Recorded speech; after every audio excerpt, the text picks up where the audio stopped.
गुरु द्रोण द्वारा कौरव और पांडवों को अस्त्र शस्त्र चलाने की शिक्षा दी गई। जब सभी पांडव और कौरव अस्त्र शस्त्र चलाने की शिक्षा में पारंगत हो गए तथा उन सभी की गुरु द्वारा दी जाने वाली शिक्षा भी समाप्त हो गई, तब गुरु द्रोण द्वारा पांडव और कौरवों से गुरु दक्षिणा देने की बात कही।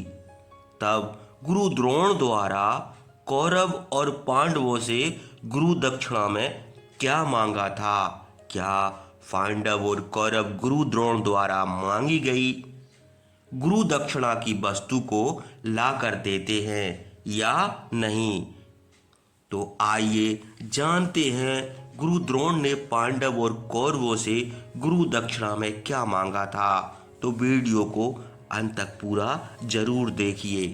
कृपाचार्य से धर्म नीति, राजनीति, अर्थनीति आदि तथा आचार्य द्रोण से शस्त्र शास्त्रों की शिक्षा में निपुण होने के बाद अब समय था आखिरी परीक्षा का।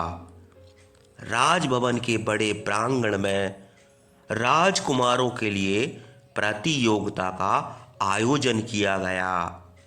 इस प्रतियोगिता में सभी राजकुमारों को शस्त्र और शास्त्रों की शिक्षा का प्रदर्शन करना था। युधिष्ठिर ने धर्म, न्याय और राजनीति की शिक्षा में सबसे उत्तम प्रदर्शन किया। भीम और दुर्योधन ने गदा युद्ध के साथ बल का भी प्रदर्शन किया।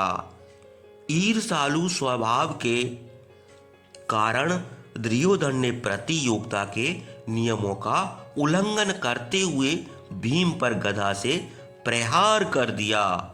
किसी तरह दोनों को समझा बुझाकर शांत किया गया। पश्चात अर्जुन ने सभी हथियारों का उपयोग करने में अपना कौशल दिखाया, परंतु धनुर्विद्या में उसका कोई मुकाबला नहीं था। अर्जुन का कौशल देखकर दुर्योधन को ईर्ष्या अत्यधिक भड़क गई। तभी प्रतियोगिता में एक नए प्रतियोगी ने प्रवेश किया। उसने अर्जुन को धनुर्विद्या में चुनौती दी। तब कृपाचार्य ने कहा, यह प्रतियोगिता केवल राजकुमारों के लिए है, तुम अपना परिचय दो। उसने कहा, मैं पितामह भीष्म के सारथी अधिरथ और राधा का पुत्र तथा परशुराम का शिष्य कर्ण हूं। यह सुनकर कृपाचार्य ने कहा, एक सूत पुत्र होने के कारण तुम इस प्रतियोगिता के योग्य नहीं हो।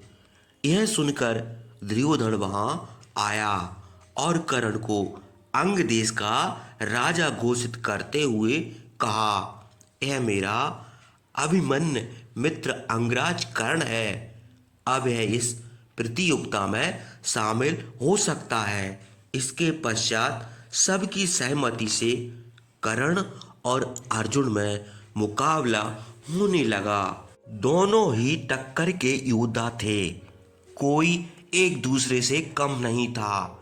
रानी कुंती अपने पुत्र कर्ण को पहचान गई थी।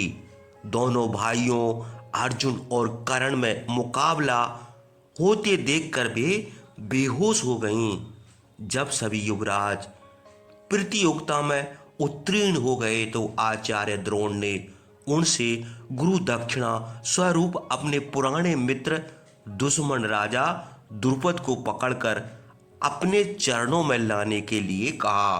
पांडवों ने पांचाल राज जीत लिया और वहां के राजा द्रुपद को बंदी बनाकर आचार्य द्रोण के समक्ष ले गए।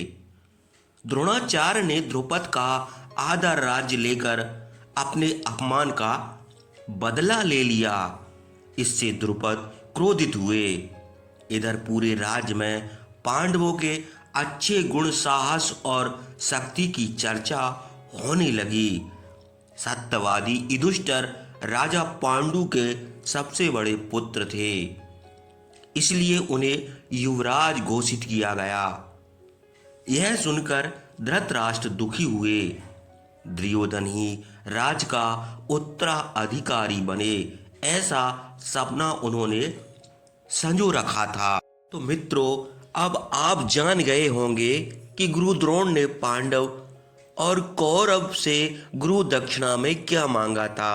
साथियों, आपको हमारी वीडियो अच्छी लगी हो तो शेयर एवं लाइक करना ना भूलें तथा हमारे धार्मिक सनातनी चैनल को भी सब्सक्राइब कर दें। तो आप सभी को जय श्री कृष्णा, जय जय श्री कृष्णा।